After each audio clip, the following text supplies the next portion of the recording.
संत रामपाल जी महाराज एक ऐसे महान संत जिन्होंने अपनी सतभक्ति, तत्व ज्ञान, करुणा और सेवा के बल पर समाज में नई मिसाल कायम की है। संत रामपाल जी महाराज की अगुवाई में उनके सभी सतलोक आश्रमों से समाज कल्याण के अद्भुत कार्यों ने समाज को सुनहरे भविष्य की एक नई उम्मीद दिखाई है। संत रामपाल जी महाराज से नाम दीक्षा लेने के बाद लाखों लोगों की लाइलाज बीमारियां जैसे कैंसर, एड्स आदि ठीक हुई। संत जी के ज्ञान से प्रेरित होकर उनके अनुयायियों ने लाखों यूनिट रक्तदान किया। संत जी ने लाखों बहन बेटियों का दहेज मुक्त विवाह करवाया।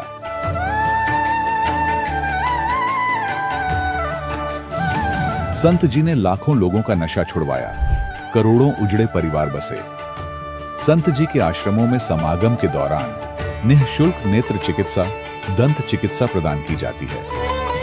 संत रामपाल जी महाराज द्वारा समय समय पर पर्यावरण संरक्षण के उद्देश्य से बड़े स्तर पर वृक्षारोपण किया जाता है।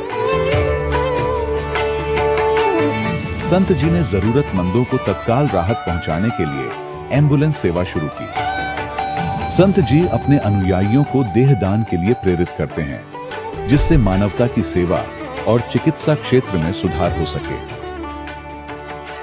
संत रामपाल जी महाराज के सभी आश्रमों में हर रोज निःशुल्क भंडारा आयोजित किया जाता है, जहां हर वर्ग, हर जाति और हर धर्म के लोग एक साथ बैठकर भोजन करते हैं।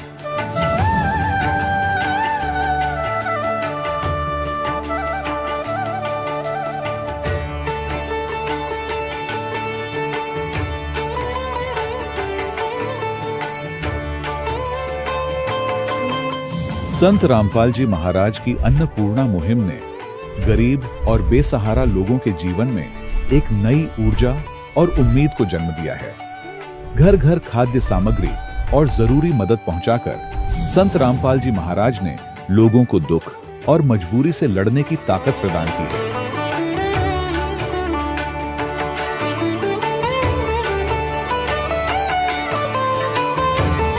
संत रामपाल जी महाराज द्वारा गरीब लोगों के लिए घर बनवाने का अद्भुत कार्य एक ऐसी मिसाल कायम कर रहा है जो सदियों सदियों संत जी की उदारता और दया भावना के तौर पर जाना जाएगा।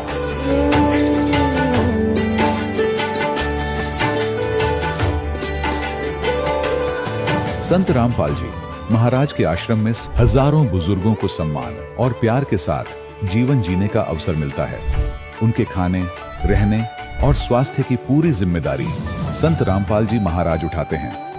अनाथ बच्चों के लिए संत रामपाल जी महाराज के सभी आश्रम किसी वरदान से कम नहीं। यहाँ उन्हें शिक्षा, संस्कार और भविष्य के लिए बेहतर अवसर प्रदान किए जाते हैं। चाहे बाढ़ हो, भूकंप या महामारी, संत रामपाल जी महाराज और उनके अनुयायी हमेशा ही जरूरतमंदों के लिए सबसे आगे खड़े रहते हैं। कोविड महामारी के दौरान संत रामपाल जी महाराज के आश्रमों से करोड़ों लोगों के लिए भोजन, दवाइयां और जीवन रक्षक सामग्रियां उपलब्ध कराई गई। चाहे गरीब की मदद हो या किसी शोषित और पीड़ित वर्ग के हक और सम्मान की लड़ाई, संत रामपाल जी महाराज ने हमेशा ही उनकी दबी आवाज को सरकारों तक पहुंचाया है और उन्हें उचित न्याय दिलवाने में अहम भूमिका अदा की है। समाज में आध्यात्मिक और सामाजिक मूल्यों के प्रति जागरूकता लाने में संत रामपाल जी महाराज हर कदम पर मानवता के सच्चे सेवक साबित हुए हैं। संत रामपाल जी महाराज का जीवन हमें सिखाता है कि सच्ची सेवा वही है जो निस्वार्थ भाव से की जाए। आइए हम भी इस महान सेवा के कार्य में इस महान संत से जुड़ें और संत रामपाल जी महाराज से नाम दीक्षा लेकर अपने जीवन को धन्य बनाएं।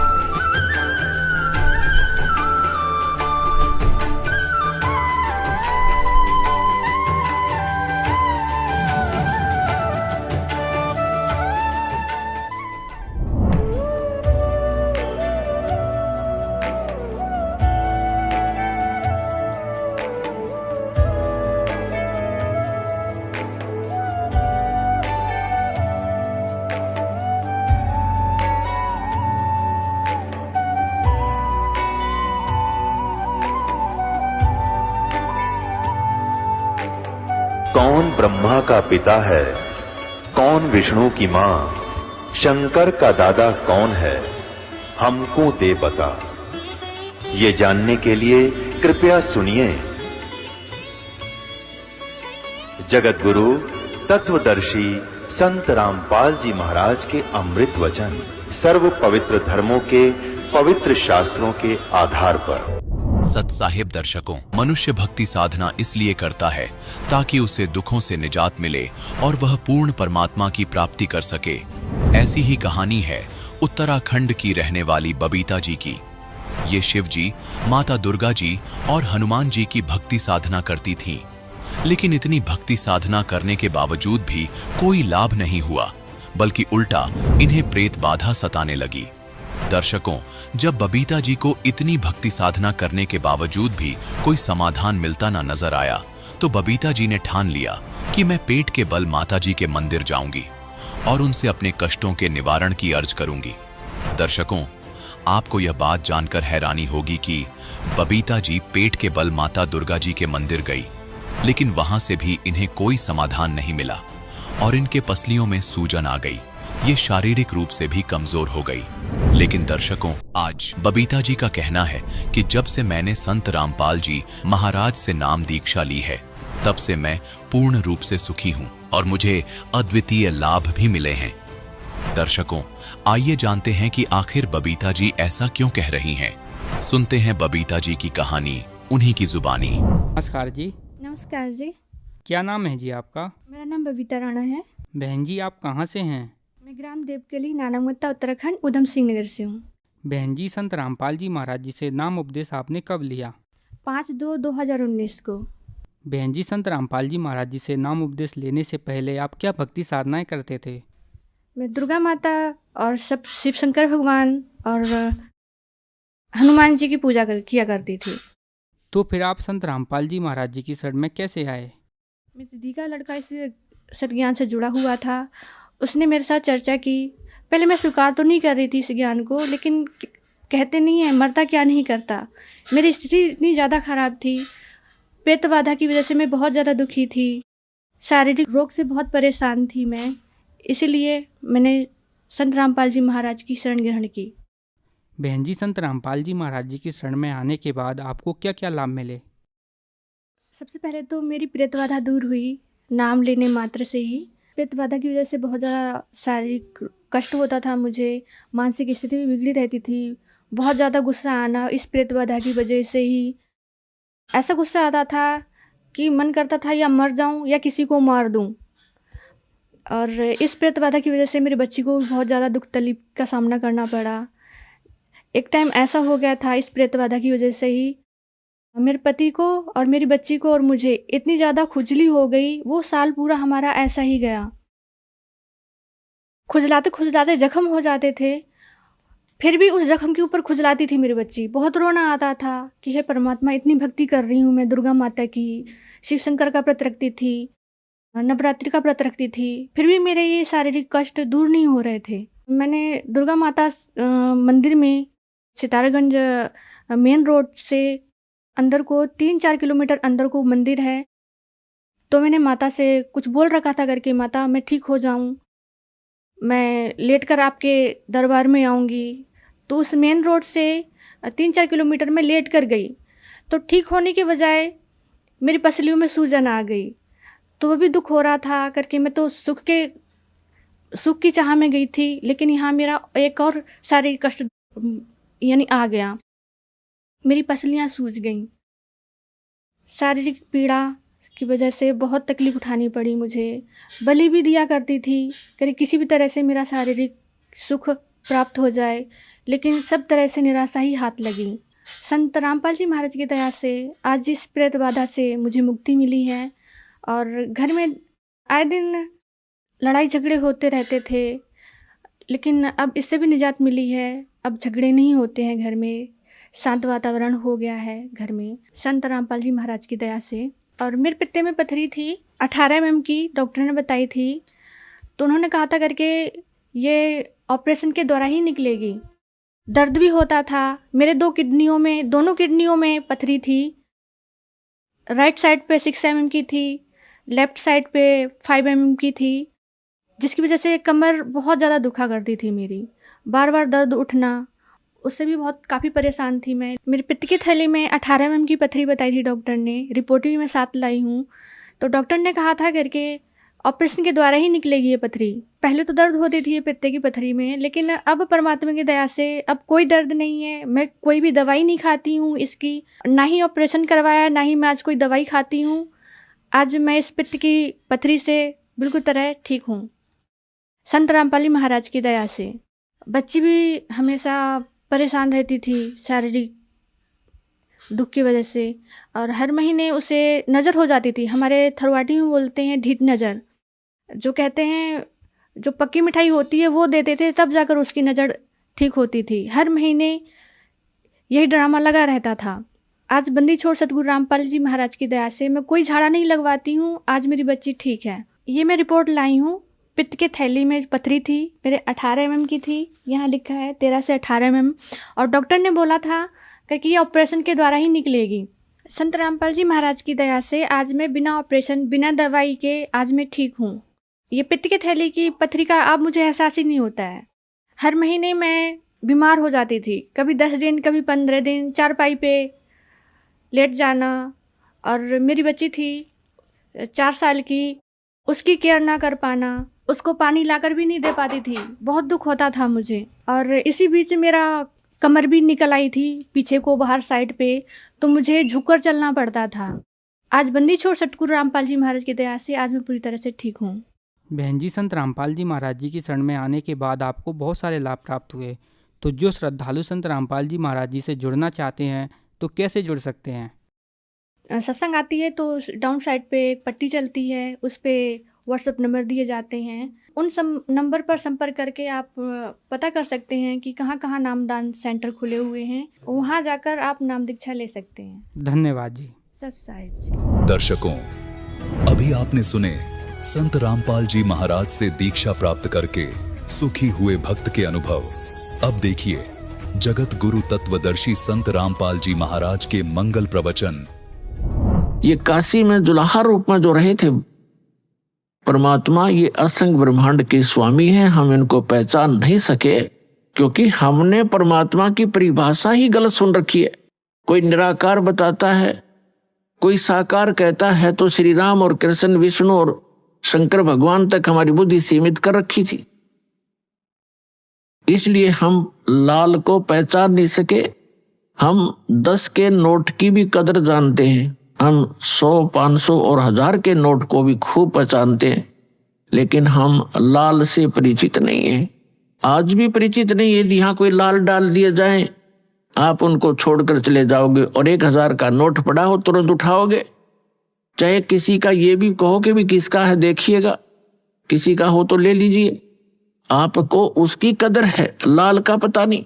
तो ये लाल है परमपिता परमात्मा कबीर जी, जो सारी सृष्टि के रचनहार और सतपुरुष कहलाते हैं, जिसको गीता अध्याय नंबर 8 के श्लोक नंबर 3 में परम अक्षर ब्रह्म कहा है। और ये अन्य जितने भी देव हैं, कोई 1000 का नोट है, कोई 500 का, कोई 10 और 20 और 50, 100 का, तो इनको तो आप अच्छी तरह ग्रहण कर लेते हो। लेकिन एक लाल आपको मिल जाए तो इन 1000 के नोटा की गिनती नार आपके पास कितने हो जाएंगे, उसी से मिल जाएंगे वो। तो इस प्रकार परमात्मा कबीर जी वो लाल हैं जिनको हम पहचान नहीं सके, क्योंकि वो हमारे व्यवहार में नहीं थे।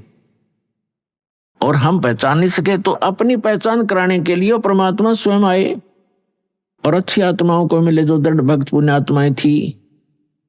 आप देख सकते हो जिन महापुरुषों को परमात्मा मिले उस समय, आज से 200 वर्ष पहले, 250 वर्ष पहले गरीबदास जी आए थे सन 1717 में, और संवत 1774 में उनका आविर्भाव हुआ था, जन्म हुआ था। और 300 वर्ष पहले उनको परमात्मा मिले। पहले वो हमारे जैसे पुजारी थे, श्री राम, श्री कृष्ण, विष्णु और शंकर भगवान, माता मसानियों के।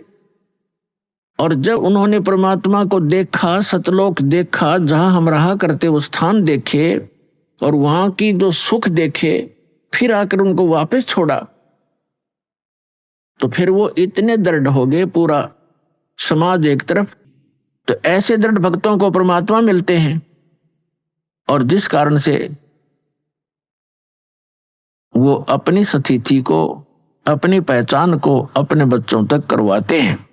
अभी तक जो सत्संग दास ने किया है, इसका उद्देश्य ये है कि श्रीमद् भगवत गीता में जो प्रमाण है, ये गॉड गिवन स्पिरिचुअल नॉलेज है। श्रीमद् भगवत गीता अर्थात ये वेदों का सारांश है, और चारों वेद कबीर भगवान ने दिए थे इस ज्योत निरंजन ब्रह्म सरपुरुष इस काल के अंतःकरण में फीड कर दिए थे, ईमेल कर दी थी, फैक्स कर दिया था।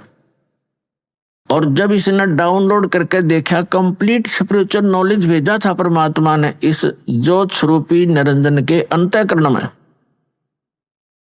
इसने जब वो डाउनलोड किया, यानी अंदर से बाहर निकाला अपने अंतःकरण से, तो बाहर उन्हें पढ़कर देखा, उस कंप्लीट स्पिरिचुअल नॉलेज का, संपूर्ण अध्यात्म ज्ञान का वो पार्ट, वो भाग इसने नष्ट कर दिया जिसमें उस परम पिता की जानकारी थी और इससे उत्तम लोक की जानकारी थी, वहां जाने की विधि थी, उसको पाने की विधि थी। ये नहीं चाहता कि यहाँ के प्राणियों को जो इसके अंतर्गत है 21 ब्रह्मांड में, इनको ये जानकारी हो कि कोई और सुख स्थान है, और जहां जाने के बाद ना वृद्ध अवस्था होती है, ना वहां मृत्यु होती है, ना कोई रोग सताता है, ना किसी चीज का अभाव है। सब सुख पदार्थ आपको वहां बगैर किए ही प्राप्त होंगे। और पुण्यात्माओं, हमारी यहाँ चेष्टा प्रत्येक प्राणी की ये है कि हम काम ना करें, हम मेहनत परिश्रम कम करें और सुविधाएं सारी हो। इसलिए हम अपने बच्चों को पढ़ाते हैं, स्वयं भी पढ़ा करते थे कि हम बड़े अधिकारी बने और हम काम कुछ ना करें, घंटी बजाएं, नौकर आए और जो वस्तु चाहे वो खाएं, ऐसी तनख्वाह हो, कार हो, कोठी हो और सुविधाएं सारी हो। तो ये यहाँ नहीं हो सकती। यहाँ तो चाहे राष्ट्रपति बन जाए, उसने भी दिन में बहुत सी मीटिंग अटेंड करनी पड़ेंगी, नहीं तो उसको जीने नहीं दे पब्लिक, उसकी व्यवस्था है। तो इसी प्रकार सतलोक में जाने के बाद वो सुख होगा जिसकी हम खोज यहाँ कर रहे हैं। वृद्धावस्था वहां नहीं है, वहां केवल युवा शरीर रहेगा। तो कौन चाहता है वृद्ध होना, कौन चाहता है मृत्यु? लेकिन यहाँ इसका कोई विकल्प नहीं है, यहाँ तो ये कंपलसरी है, ये तो होगा ही होगा। तो इससे बचने के लिए एक साधना है, साधन है, जो परमात्मा ने स्वयं आकर आप बताई और अपनी प्यारी आत्मा उन परम संतों को सतलोक दिखाया और वापस छोड़ा और उनको दृढ़ कराया। तो यहाँ पर जितने भी प्राणी हैं सबकी मृत्यु होती है, और हम आजीवन जो संग्रह करते हैं वो हमारे साथ नहीं चलता। हम जिन बच्चों के लिए कोठियां बनाते हैं, धन जोड़ते हैं कि हमारे बच्चे हमारी मृत्यु के बाद वो सुखी होंगे, और वो बच्चे हमारे सामने ही मर जाते हैं।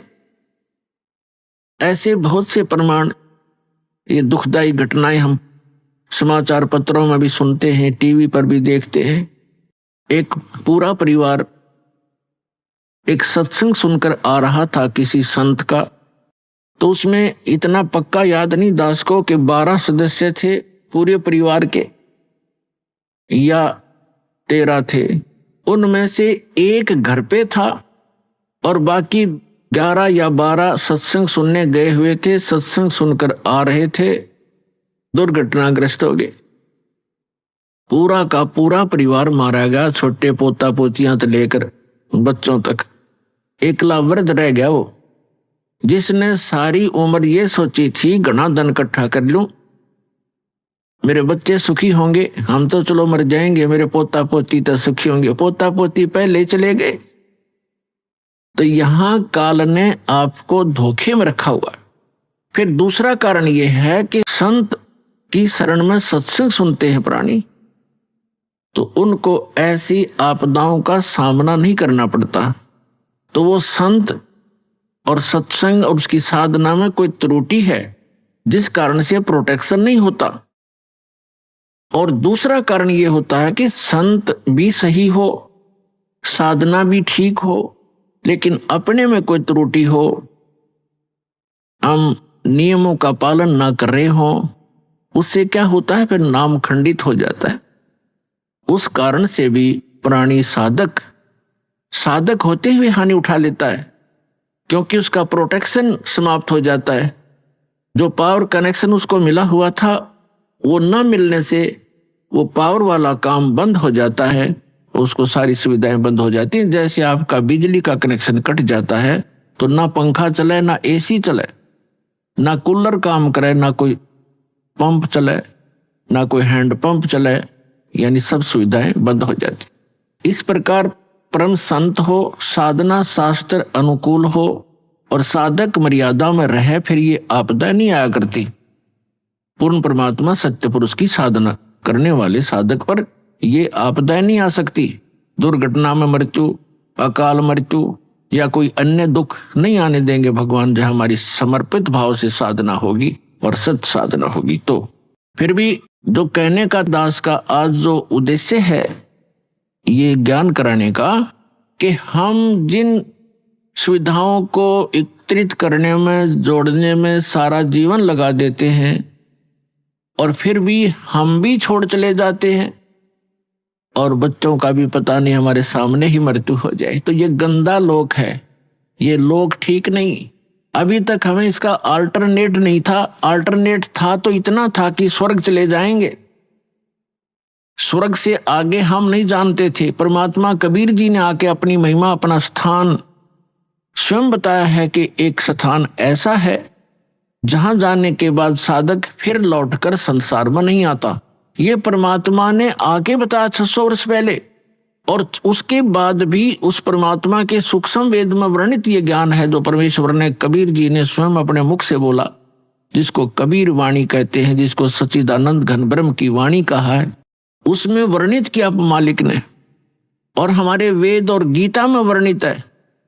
हम नहीं समझ सके क्योंकि हमारे टीचर अल्पज्ञ थे, हमारे धर्मगुरु अल्पज्ञ थे, उनको सदग्रंथों का ज्ञान कतई नहीं था। तो उस परमात्मा ने आके स्वयं बताना पड़ा वही ज्ञान।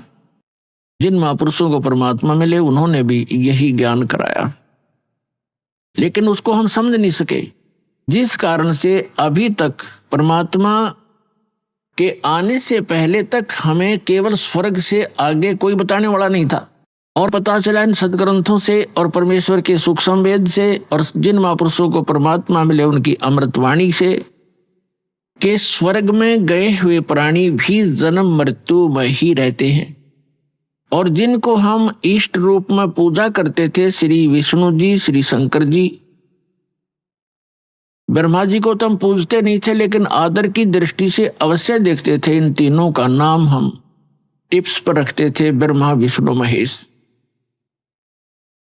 ये स्वयं नासवान है जिनको हम इष्ट मानकर पूजते थे।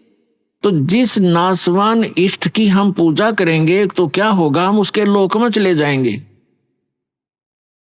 ये सामीप्य मुक्ति प्राप्त होती है, यानी अपने इष्ट के लोक में उनके समीप रहा करेंगे। तो जब हमारे इष्ट ही मरेंगे, उनकी भी मृत्यु होगी, तो फिर वो तो जन्म मृत्यु फिर बनी रही, तो स्थायी स्थान नहीं हुआ वो।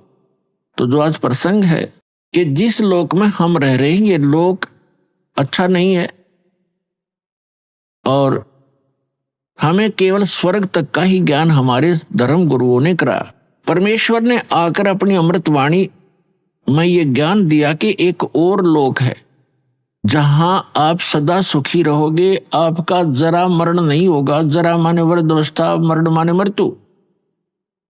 लेकिन वो ज्ञान हमारे गले उतरा नहीं, क्योंकि हम अपने धर्म गुरुओं पर, विशेषकर हिंदू धर्म के में जन्मे हम प्राणी, अपने धर्म गुरुओं पर पूर्ण विश्वास किया करते थे कि ये संस्कृत के मास्टर हैं और सभी सदग्रंथ संस्कृत भाषा में लिपिबद्ध हैं। हमारे को कभी अविश्वास नहीं हुआ, इसलिए हमने परमात्मा के दिए हुए उस ज्ञान पर कभी ध्यान नहीं दिया।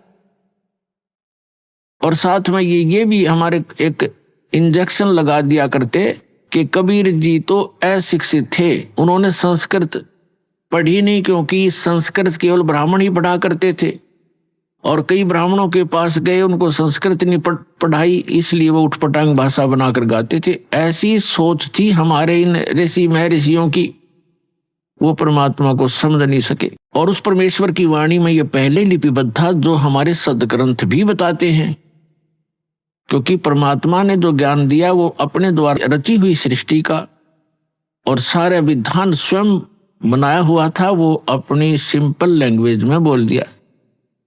अब जो प्रसंग चल रहा है कि उस परमात्मा ने भी बताया था कि एक सतलोक है जहां जाने के बाद, जहां जन्म मृत्यु नहीं होती, जहां वृद्धावस्था नहीं है, वहां किसी चीज का अभाव नहीं है, वहां सब सदाबहार वृक्ष हैं, सदाबहार सब मेवा हैं और दूधों की नदियां बहती हैं।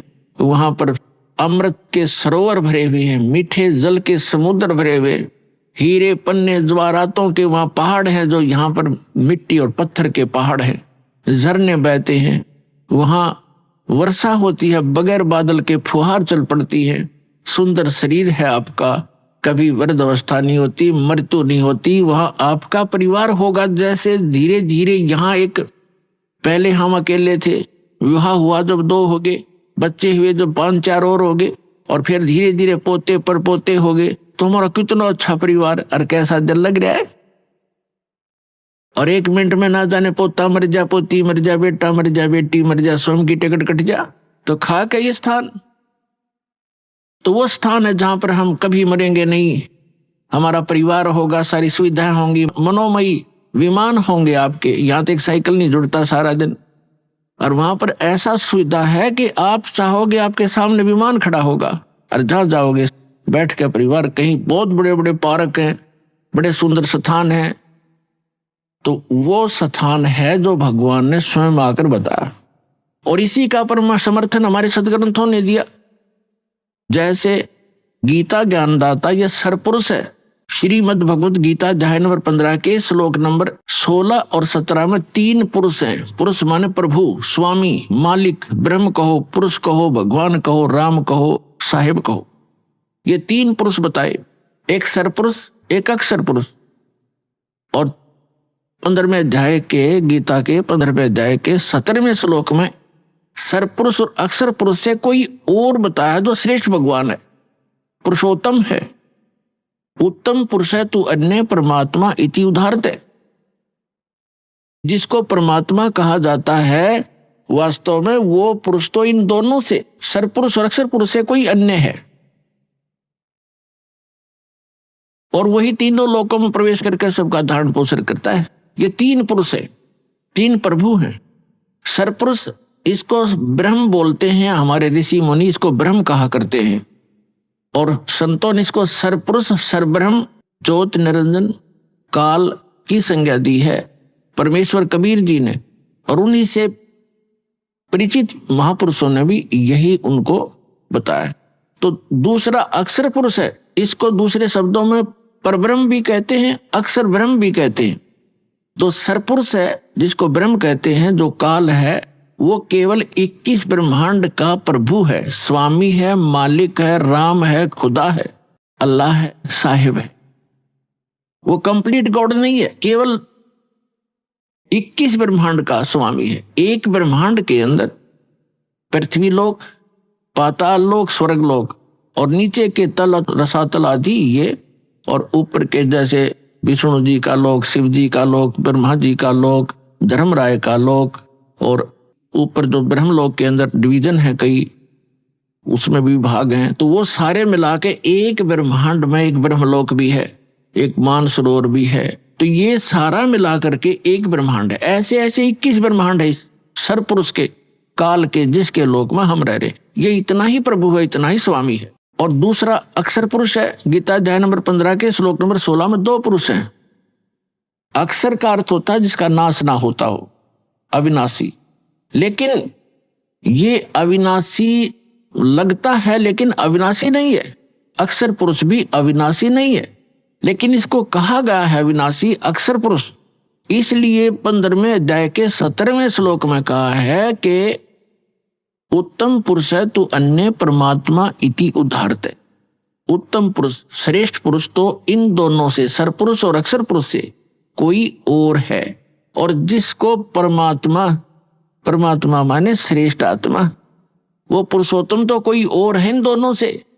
जिसको परमात्मा यानी श्रेष्ठ आत्मा, परमात्मा का सीधा सा अर्थ होता है जो केवल सुख दे, दुख ना दे। जो दुख दे वो परमात्मा कैसे रह गया, श्रेष्ठ आत्मा कैसे हो गया? तो हमने डेफिनेशन का भी नहीं पता था आज तक उस गॉड की जिसकी हम पूजा करने जा चले थे और पूजा कर रहे थे। तो हम ऐसे ही धूल अंधेरे में घूम रहे थे, जंगल में भटका रखे थे, हमें कोई रास्ता नहीं था। तो इसमें लिखा फिर ये लोग तर्रम आविष्य विवर्ती अवय ईश्वर है, जो तीनों लोकों में प्रवेश करके सबका धारण पोषण करता है, वो है अविनाशी परमात्मा, अवय ईश्वर है, वो है अविनाशी। ऊपर वाले को अक्षर पुरुष को भी अक्षर का अर्थ वैसे अविनाशी होता है, लेकिन ये रिजेक्ट कर दिया यहाँ पर कि इन दोनों से अन्य है जो वास्तव में अविनाशी है। अभी सारी डिटेल को समझाएंगे आज के सत्संग में। पहले जो प्रसंग चल रहा था कि वो परमात्मा ही आकर स्वयं ज्ञान देता है, और उसने आकर के हमें बताया कि इससे हटकर कोई और स्थान है जहां आप पहले रहा करते थे, और अपनी गलती के कारण आप बालकपन करके आप यहां आ गए, गंदे लोक में फंस गए। अब यहां से जाने का विकल्प आपके पास नहीं रहा, ना किसी ऋषि महर्षि और संत और ब्रह्मा विष्णु महेश को भी यहां से वापस जाने के मार्ग का पता नहीं। उसके लिए परमात्मा स्वयं आते हैं। जो प्रसंग चल रहा था तो परमात्मा 3 स्थिति में बताया आपको कि जो सतलोक में रहता है, जहां हम रहते थे, वहां करोड़ सूर्य करोड़ चंद्रमा मिला दे उनका ऐसा प्रकाश है। फिर परमात्मा अन्य हल्का तेज पुंज का रूप बनाकर कभी भी आकर प्रकट हो जाते हैं एक संत साधु की महात्मा की वेशभूषा में। या तीसरी स्थिति, सेकंड स्थिति परमात्मा की यह प्रत्येक युग में वहां से चलकर आते हैं सहस्रीर कमल के फूल पर, एक सरोवर के अंदर कमल के फूल पर शिशु रूप धारण करके विराजमान होते हैं। वहां से निसंतान जिनके बच्चे नहीं होते उठा ले जाता है, और फिर उसकी परवरिश वहां होती है। फिर धीरे धीरे 5 वर्ष की आयु में ही वो बड़े बड़े विद्वानों के छक्के छुड़ाना शुरू कर देते अपने अध्यात्म ज्ञान के आधार से।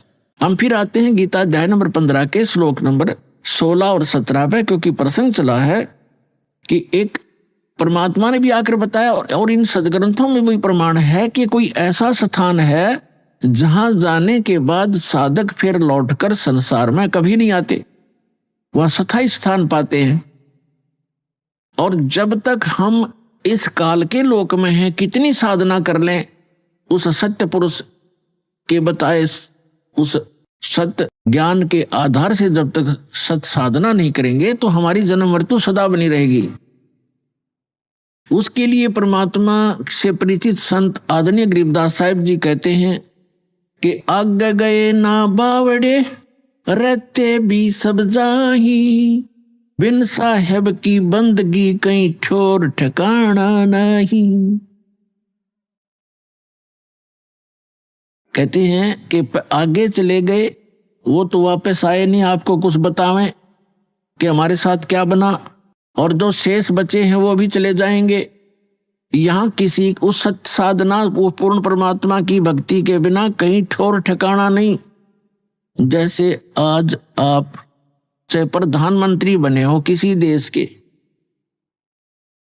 और मृत्यु होगी, कोई पुण्य किया है उसके आधार से आप स्वर्ग जाओगे इस जीवन में, तो स्वर्ग के अंदर अपनी पूंजी को समाप्त होते ही आपकी ऐसी मृत्यु होगी जैसे यहाँ हो गई। तो यहाँ से चलो, फिर स्वर्ग में पुण्य समाप्त होते ही वहां से चलो, फिर नरक में अपना पाप भोगोगे, वहाँ कष्ट उठाओगे। जब वो समय पूरा होता है होते ही फिर कहेंगे चलो, वहां भी नहीं रख सकते। उसके बाद फिर गधा बनोगे, गधे का जीवन पूरा करते ही फिर चलो, फिर कुत्ता बनो, कुत्ते का जीवन पूरा होते फिर चलो मरो, और फिर मनुष्य बन गए फिर मरो, फिर वहां जाओ स्वर्ग में, फिर चलो, खा के ये जीवन। तो ये चलो चलो मिटाएगी सतलोक में जाने से।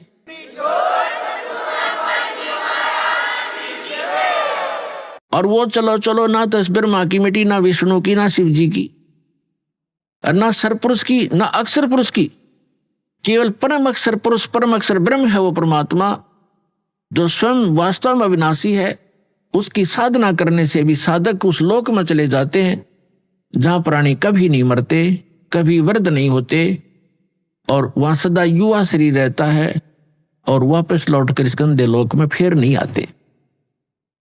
श्रीमद् भगवत गीता अध्याय नंबर 2 के श्लोक नंबर 12 में, अध्याय नंबर 4 के श्लोक नंबर 5 और 9 में, गीता अध्याय नंबर 10 के श्लोक नंबर 2 में ये गीता ज्ञानदाता अर्थात सरपुरुष कह रहा है।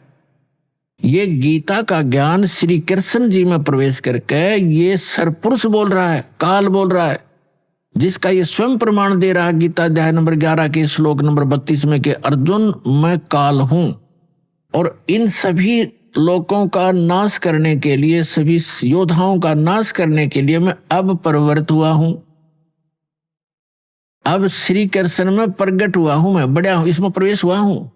श्री कृष्ण ने पहले कभी नहीं कहा मैं काल हूं, नहीं तो श्री कृष्ण तो पहले ही वहां खड़े थे। अब ये कैसे कहते हैं कि मैं अब प्रवृत्त हुआ हूं? ये दास का सत्संग है, सीडी बना रखी है कि श्रीमद् भगवत गीता का ज्ञान किसने दिया, उससे आप डिटेल जान सकते हो। अब प्रसंग दूसरा है, यहाँ ये विषय अब शटार्ट नहीं करूंगा। ये खुद कहता है कि अर्जुन तेरे और मेरे बहुत जन्म हो चुके हैं, तू नहीं जानता मैं जानता हूं। और मेरी उत्पत्ति को, उत्पत्ति माने जन्म को, इसका जन्म तो हुआ ही है, ना देवता जानते ना ऋषि जानते, क्योंकि ये सब मेरे से ही उत्पन्न हुए हैं, इनका आदि कारण मैं हूं। और गीता अध्याय नंबर 10 के श्लोक नंबर 3 में तुरंत कहता है कि मैं अजन्मा हूं। अजन्मा क्योंकि जब श्री कृष्ण जी में बोल रहा है उस समय उसका जन्म नहीं हुआ, जब तो भूत की तरह उसमें प्रवेश है, वो ठीक कह रहा है मैं अजन्मा हूं, मैं अज हूं।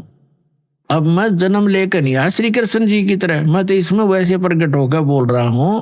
बाकी ये नहीं कि वो अविनाशी है, वो अब पता चलेगा वो कितना उसका समय है, कैसा पीरियड है उसका जीवन का।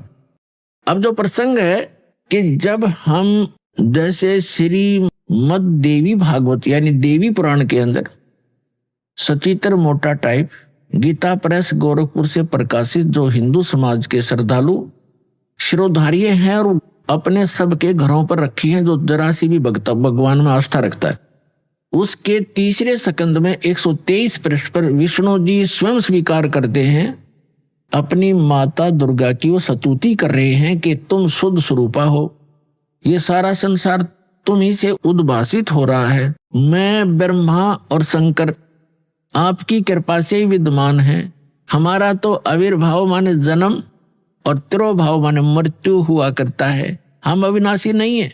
और स्वयं भगवान विष्णु जी कह रहे हैं कि आप ही प्रकृति देवी हो। भगवान शंकर कहते हैं कि जब विष्णु जी के बाद ब्रह्मा जी आपसे उत्पन्न हुए तो क्या मैं आपका पुत्र नहीं हुआ, तमोगुणी लीला करने वाला? तो कहने का भाव ये है कि ये भी नासवान है, इनकी जन्म मृत्यु होती है, इनकी जीवनी में लिखा है, अभी आपको सुनाया। यदि हम विष्णु जी की पूजा करते हैं, श्री कृष्ण जी की करते हैं या श्री राम की करते हैं, तो हम विष्णु जी की पूजा कर रहे हैं। और हम शंकर जी की पूजा करते हैं तो हम जैसे विष्णु जी की पूजा करेंगे, विष्णु जी के लोक में जाएंगे, स्वर्ग के अंदर। उनका स्वर्ग समझो एक रेस्टोरेंट है, प्रत्येक उसके अंदर डिस्ट्रिक्ट के अंदर होता है, प्रत्येक शहर में होते हैं रेस्टोरेंट। वो जैसा शहर जिस अतिथि का है उसमें वैसे ही रेस्टोरेंट उपलब्ध होते हैं। जहां घने धनी लोग जाते हैं वहां पर बहुत अच्छी सुविधा और सब बकवादों से जो है युक्त वहां पर रेस्टोरेंट मिलते हैं। तो जितनी ज्यादा पुण्यकर्मी प्राणी होंगे उनको जिस लोक में वो जाएंगे वो अच्छा रेस्टोरेंट देंगे, उनको अच्छी सुविधाएं प्राप्त होंगी, उनकी जेब कटेगी खुद की, पैसे उनके अपने खर्च होते हैं जो रेस्टोरेंटों में जाते हैं। तो पुण्य समाप्त होंगे उन साधकों के, वो समाप्त होते ही फिर नरक के अंदर डाले जाएंगे। क्योंकि जब तक हम पूर्ण परमात्मा सत्य पुरुष की साधना नहीं करते, सत्य गुरु से लेकर सत्य साधना नहीं करते, तब तक हमारी या चलो चलो मिटे नहीं और जन्म मृत्यु सदा बनी रहेगी। और दोनों ही कर्म भोगने पड़ेंगे, तब तक हमने पुण्य भी भोगने पड़ेंगे और पाप भी भोगने पड़ेंगे। पुण्यों के लिए स्वर्ग रेस्टोरेंट है और पाप के लिए नरक वो जेल है, और फिर जन्म मृत्यु सदा बनी रहेगी। तो इसका विकल्प अब पता चला, इसका अल्टरनेट का पता लग गया है, इसका समाधान हो सकता है, तो हमने ये ग्रहण करना चाहिए और अपना कल्याण कराना चाहिए। अब जो प्रसंग चल रहा है कि गीता ज्ञान दाता कहता है मेरी भी जन्म मृत्यु होती है, अर्जुन तेरी भी होती है। ये ब्रह्मा विष्णु महेश का पिता है और दुर्गा इनकी माता है, ब्रह्मा विष्णु महेश की। श्री दुर्गा जी इनकी माता है और ये सरपुरुष गीता ज्ञानदाता, ये काल, ये श्री ब्रह्मा, श्री विष्णु, श्री शिव जी के पूज्य पिताजी। अब ये भी नासवान, इनका पिता भी नासवान। ये खुद कहता, गीता ज्ञानदाता कहता है अध्याय नंबर 2 के श्लोक 12 में, गीता अध्याय नंबर 4 के श्लोक 5 और 9 में, गीता अध्याय नंबर 10 के श्लोक नंबर 2 में कि अर्जुन तेरे और मेरे बहुत जन्म हो चुके हैं, तू नहीं जानता मैं जानता हूं।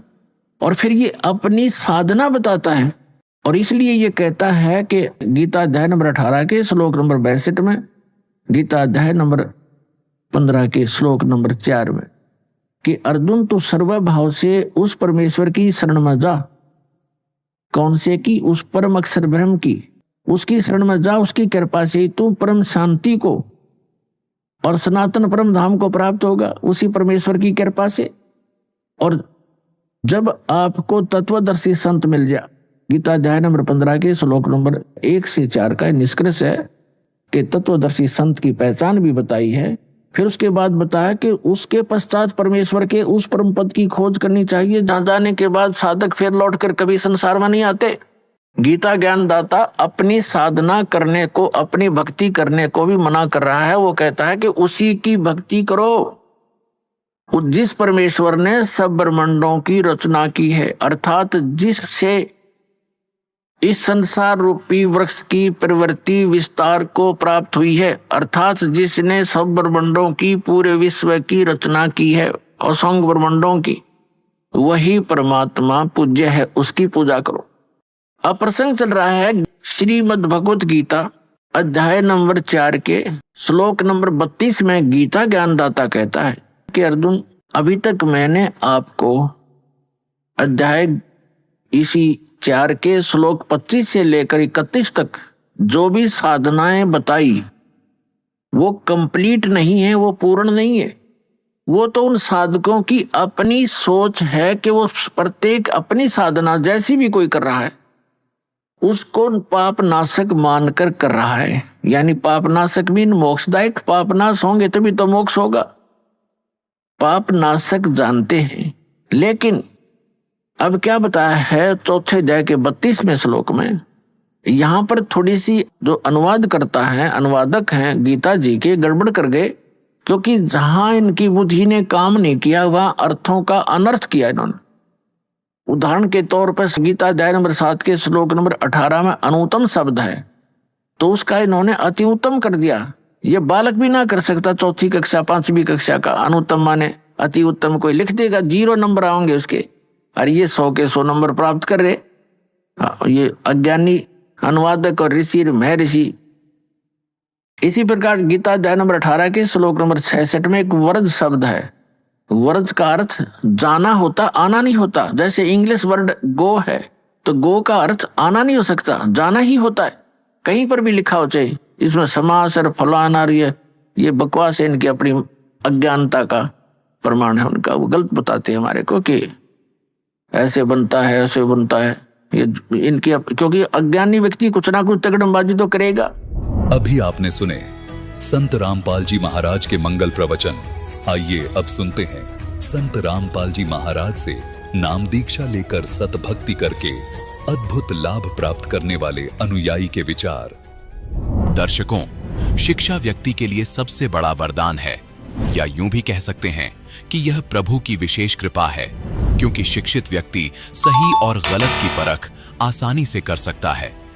आज हम आपको ऐसे ही एक शिक्षित व्यक्ति की दास्तान से रूबरू करवाने जा रहे हैं।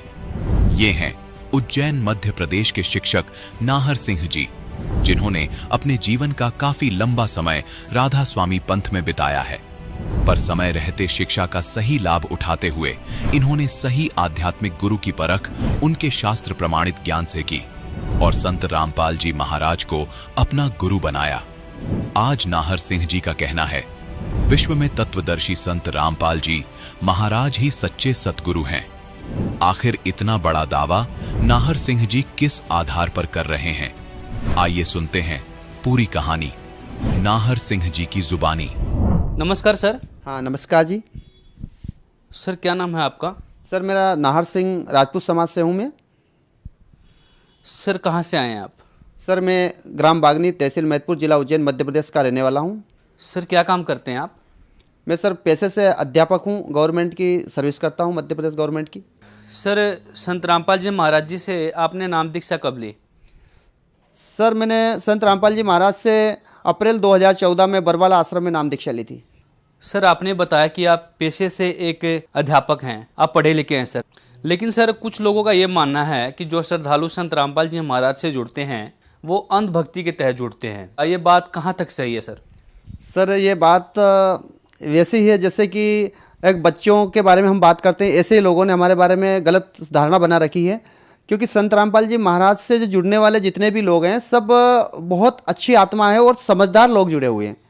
यानी जो अंधभक्ति वाली बात तो इसमें है ही नहीं, क्योंकि हमारे जो सदगुरु जी रामपाल जी महाराज है उन्होंने सारा ज्ञान प्रूव करके बताया है हमारे हिंदू धर्म के समस्त धर्म शास्त्रों में, और अन्य जितने भी दुनिया के जो धर्म है सभी में उनके जो पवित्र ग्रंथों में प्रूव करके बताया। तो अंधविश्वास की कोई बात नहीं होती सर। सर संत रामपाल जी महाराज जी से दीक्षा लेने से पहले आप क्या भक्ति साधना करते थे? सर मैं सर्वप्रथम संत रामपाल जी महाराज से जुड़ने से पहले हिंदू समाज में जितने भी देवी देवता हैं, माता जी है, इन सब की भक्ति करता था। और उसके बाद मैं धीरे धीरे, मेरे पिताजी चूँकि राधा स्वामी से जुड़े हुए थे, तो राधा स्वामी, हमारे पिता पढ़े लिखे थे, गांव में थे और पुस्तकें सारी हमारे घर में होती थी, तो मैं राधा स्वामी की सारी पुस्तकें पढ़ा करता था। तो धीरे धीरे मुझे ये बात पता चली कि ये जो ब्रह्मा, विष्णु, महेश और राम और कृष्ण है, इनसे ऊपर कोई निराकार शक्ति बताते हैं राधा स्वामी में। तो जिज्ञासा बढ़ी कि यार इनसे बड़े कोई भगवान है तो अपन उसकी भक्ति करते हैं। तो फिर मैं राधा स्वामी की नाम दीक्षा के लिए जो है बार बार लाइन में लगता रहा और फाउल करते रहे। उसके बाद सन 1999 में डेरा व्यास से जो है मुझे प्रथम बार गुरविंदर सिंह जी महाराज से दीक्षा प्राप्त करी मैंने। सन 1999 से नाम दीक्षा लेने के बाद में सन 2013 के एंड और अप्रैल 2014 के पहले तक मैं राधा स्वामी से जुड़ा रहा और उनकी भक्ति करता रहा। सर करीब आप राधा स्वामी पंथ से 14-15 साल तक जुड़े रहे और आपने उनकी बताई हुई भक्ति की। सर ये भक्ति करने से आपको क्या लाभ हुए? सर लाभ तो क्या है कि वैसे भी हमारे पूर्व जन्मों के कर्मों से जो पूर्व जन्म के संस्कार थे उस आधार पे मिलते थे, लेकिन हमें ये पता नहीं था कि ये लाभ हमें मिल कैसे रहे। कि हम यही समझते थे कि राधा स्वामी जी की जो भक्ति, 5 नामों की भक्ति बताई थी, उस आधार पे हमें सब, जैसे मेरी जॉब मिली, मुझे पढ़ने के बाद अच्छी बढ़िया जॉब मिल गई, घर का जो है दाना पानी अच्छा चलता है, 2 वक्त की रोटी मिल जाती है, तो हम ये समझते थे कि जो बाबा जी हैं गुरविंदर सिंह जी महाराज, इनके द्वारा बताए नाम दीक्षा से ही हमें फ़ायदा हो रहा था। असल में ये बात नहीं थी। ये बात तो हमें बाद में पता चली कि हमारे पूर्व संस्कारों से ये सब मिलता था और हमें संत रामपाल जी महाराज ने सब प्रूव करके बताया, तब हमें पता चली ये बात। गुरविंदर सिंह जी से नाम दीक्षा लेके जो भक्ति कर रहा था उसमें मुझे बहुत सारी हानियाँ हुई। जैसे मेरा एक्सीडेंट हुआ था, मैं जब 12th क्लास में था तो मेरा एक्सीडेंट हुआ था, मेरा बायां पैर मैंने गंवा दिया, मतलब एक्सीडेंट में पैर फ्रैक्चर हो गया। उसके बाद 2-3 बार और एक्सीडेंट हुए, यानी मैं मरते मरते मालिक ने कैसे बचा दिया ये समझ नहीं पा रहा हूँ मैं। उसके बाद में सारे जो है परिवार में छोटे मोटे नुकसान होते रहते थे और यहाँ तक कि कुछ पता ही नहीं चला कि सबका मालिक है कौन। भक्ति करते करते मतलब धीरे धीरे हमारा नुकसान भी हुआ। जैसे एक्सीडेंटली बहुत बड़ी होती है, हमारे 3-3 4-4 सर ऑपरेशन हो चुके हैं, कमर का ऑपरेशन हुआ, पैर का ऑपरेशन हुआ, तो ऐसी बहुत सारी दुर्घटनाएं हमारे साथ हुई। सर आपने बताया कि आप राधा स्वामी पंथ में भक्ति कर ही रहे थे, फिर आप संत रामपाल जी महाराज जी के शरण में क्यों आए? जी ये एक ऐसी बात है कि हमें जहाँ जिस स्टाफ में मैं सर्विस करता था वहाँ पर एक सर पहले से ऑलरेडी संत रामपाल जी महाराज से जुड़े हुए थे। उन्होंने मुझे ज्ञान गंगा का एड्रेस दिया, हमने SMS द्वारा ज्ञान गंगा मंगाई और संत रामपाल जी महाराज का सत्संग उसी समय से हमने देखना 2013 से शुरू कर दिया। लेकिन हमें क्या है कि हमारे रोम रोम में राधा स्वामी समाया हुआ था और हमने एकदम देखते ही सत्संग को बिल्कुल रिजेक्ट कर दिया कि संत रामपाल जी महाराज तो सिर्फ धर्म ग्रंथों की और दूसरे गुरुओं की निंदा करते हैं। तो हमने सोचा कि ये कैसे गुरु हो सकते हैं भाई, ये तो निंदा करते हैं, जबकि हमारे इधर बताया था कि कोई संत किसी की निंदा नहीं करते हैं, तो ये संत कैसे हो सकते हैं। लेकिन धीरे धीरे हम जब लगातार सत्संग सुनते रहे, कसक बराबर परमात्मा की बनी हुई थी, तो हमें पता चला कि ये जो बता रहे हैं यही सत्य है। फिर हमारे पिताजी को मैंने ज्ञान गंगा पुस्तक दी, उन्होंने पढ़ा, तो वो कम से कम 6 महीने तक बिल्कुल सुन्न हो गए कि मैं जमाने को क्या जवाब दूंगा, क्योंकि बचपन से मैं राधा स्वामी में लगा हुआ, मतलब 50 साल तक भक्ति करी उन्होंने भी, और अब जाके मैं इधर आऊँगा तो लोग क्या कहेंगे। जमाना के डर के कारण वो 6 महीने तक तो बिल्कुल दीक्षा लेने नहीं आए, लेकिन बाद में जब देखा कि ये मोक्ष यदि पाना है तो आना ही पड़ेगा, फिर उन्होंने सारे प्रमाण देखे और उसके बाद तुरंत वो भी हमारे साथ जो है बरवाला आए, नाम दीक्षा ली। संत रामपाल जी की शरण में हमारा 15-16 सदस्यों का परिवार है, माता पिता भाई और पूरा हमारे वाइफ बच्चे सब जो है संत रामपाल जी महाराज की शरण में आ गए हैं। सर, जब आप राधा स्वामी पंथ में थे, आपको वहाँ क्या मंत्र दिए गए थे? सर, राधा स्वामी पंथ में वो 5 नाम की महिमा बताते और वही 5 नाम दिए थे जो उनकी परंपरा में चले आ रहे थे। उसमें उसका लिंक ऐसा है कि ज्योत निरंजन, ओमकार, ररंकार, सोहंग, सतनाम, ये 5 नाम दिए गए थे। लेकिन हमें यह नहीं पता था कि ये 5 नाम मुक्ति के हैं, क्योंकि उन्होंने मुक्ति के बताए थे। लेकिन जब प्रमाण हमारे संत रामपाल जी महाराज गुरुदेव जी ने बताए तो पता चला कि ये 5 नाम काल के हैं। तुलसी साहिब की घट रामायण भाग 1 में गुरुजी ने क्लियर बता दिया कि भाई ये 5 नाम तो काल के हैं। तब हमें पता चला और हमारे दिमाग में एकदम ऐसी बात आई कि बोले ये छोड़ना चाहिए जल्दी जल्दी। तो उसी समय में संत रामपाल जी महाराज का प्रवचन सुनते सुनते हमें पूरा ज्ञान हो गया कि यही पंथ सच्चा है और यही एक ऐसे सच्चे सदगुरु है जो बिल्कुल मोक्ष तक ले जा सकते हैं। सर, आपको राधा स्वामी पंथ के ज्ञान में और संत रामपाल जी के पंथ के ज्ञान में आपको क्या भिन्नता नजर आई?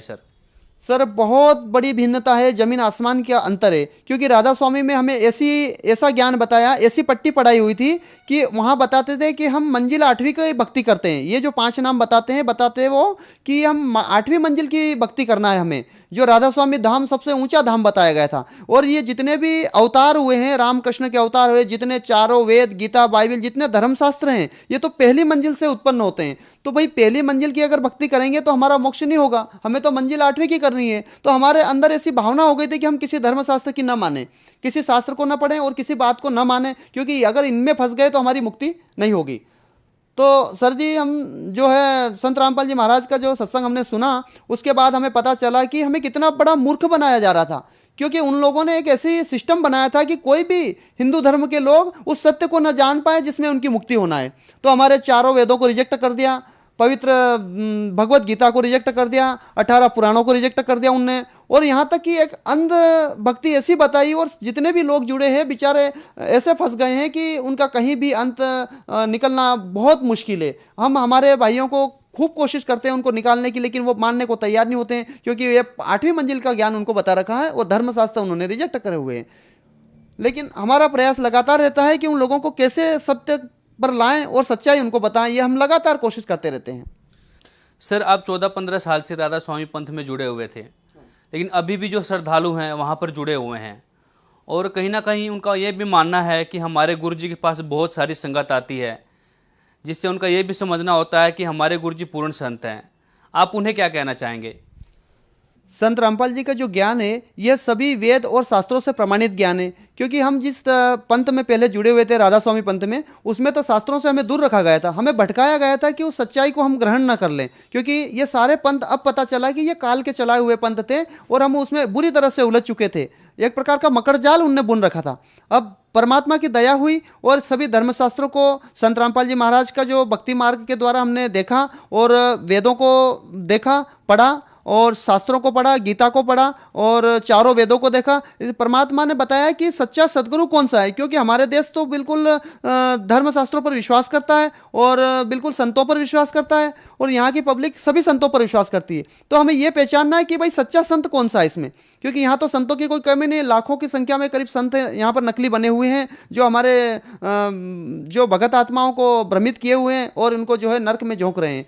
कबीर साहब की एक वाणी है कि सदगुरु के लक्षण कहूँ, मधुरे बेन विनोद 4 वेद 60 शास्त्र कह 18 बोध। यानी सच्चा सदगुरु वो होगा जो सभी धर्म शास्त्रों का ज्ञान रखता हो और सभी के साथ समानता का व्यवहार करता हो, चाहे उनके भक्त हो चाहे दूसरे हो, सबके साथ प्रेम का व्यवहार करता हो और सभी धर्म शास्त्रों के अनुसार भक्ति बताए, वही सच्चा सदगुरु है। तो विश्व में ऐसा कोई गुरु अभी तक हमें नहीं मिला, नहीं देखा हमने कहीं पर। टीवी पे भी बहुत सारे सत्संग आते हैं, सारे जितने भी संत हैं सब एक तरफा कार्रवाई करते हैं, उनका निजी सारा प्रोपेगेंडा चलाते हैं कि ऐसा मालिक ऐसा है, मालिक वैसा है, हालांकि कहीं तक हमारे धर्मशास्त्रों से उनका कोई मैच नहीं होता है। लेकिन संत रामपाल जी महाराज द्वारा जो बताया हुआ सारा ज्ञान जो है धर्मशास्त्रों से पूरा मैच करता है।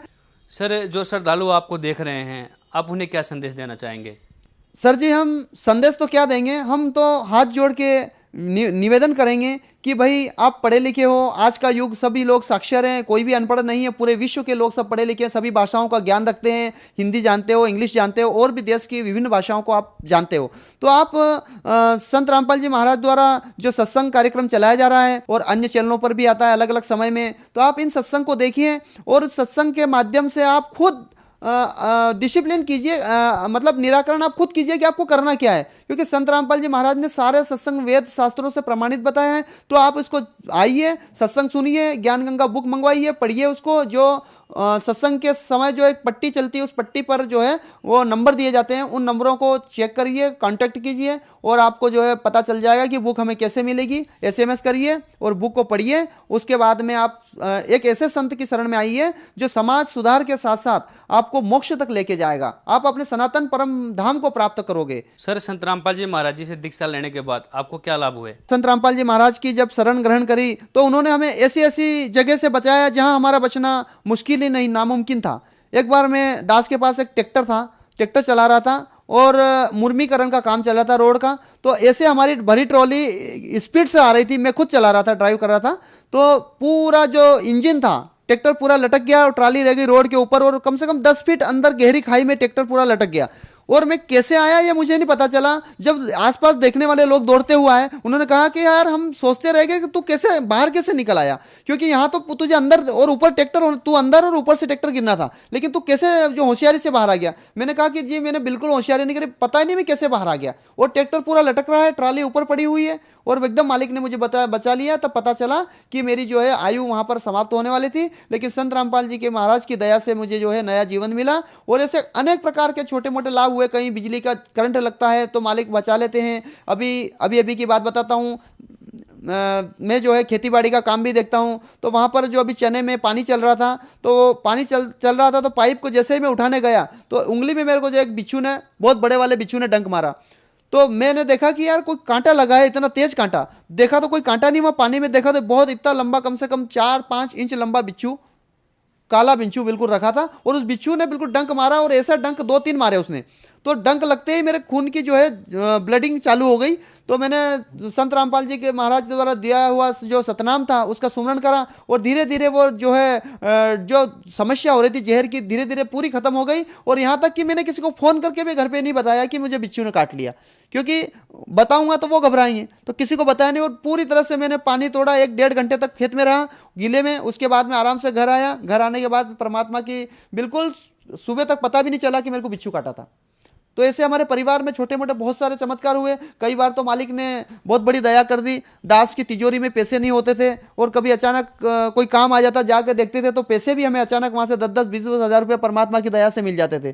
तो मालिक की सेवा में उसको खर्च करते थे, क्योंकि मालिक के दिए हुए पैसे हमें पता है कि हमारा नहीं था वो, क्योंकि हमारी तिजोरी में कितना पैसा है हमें पता होता है। और आज हम संत रामपाल जी महाराज की शरण में आने के बाद पूरी तरह से खुशहाल हैं और जीवन का लक्ष्य क्या है, लक्ष्य हमें पता चला है और पूरी तरह से स्वस्थ हैं और पूरा परिवार परमात्मा की भक्ति करता है।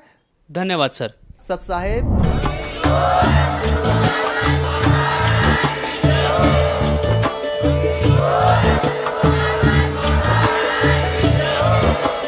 आप सुन रहे थे जगत गुरु तत्वदर्शी संत रामपाल जी महाराज जी के मंगल प्रवचन। अधिक जानकारी के लिए विजिट कीजिए हमारी वेबसाइट www.jagatgururampalji.org। संत रामपाल जी महाराज जी के शुभ आशीर्वाद से पूरे विश्व भर में 500 से भी ज्यादा नाम दीक्षा केंद्र हैं, जिन पर संत रामपाल जी महाराज जी द्वारा ऑनलाइन निशुल्क नाम दीक्षा दी जा रही है। अपने नजदीकी नाम दीक्षा केंद्र का पता करने के लिए संपर्क करें 8222880541।